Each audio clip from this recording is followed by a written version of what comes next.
بسم اللہ الرحمن الرحیم۔ السلام علیکم ورحمۃ اللہ وبرکاتہ۔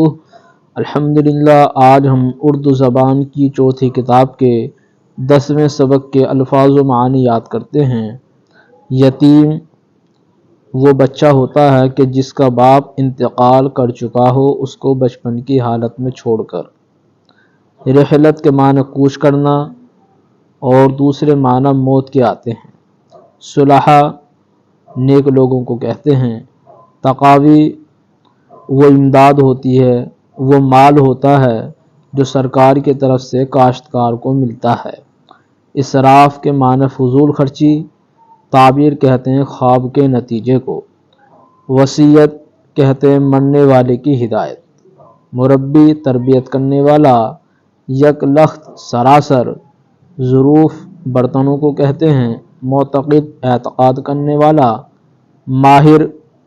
ماہر کہتے ہیں تجربے کار کو۔ بیت اللہ اللہ کا گھر۔ نیک اچھا۔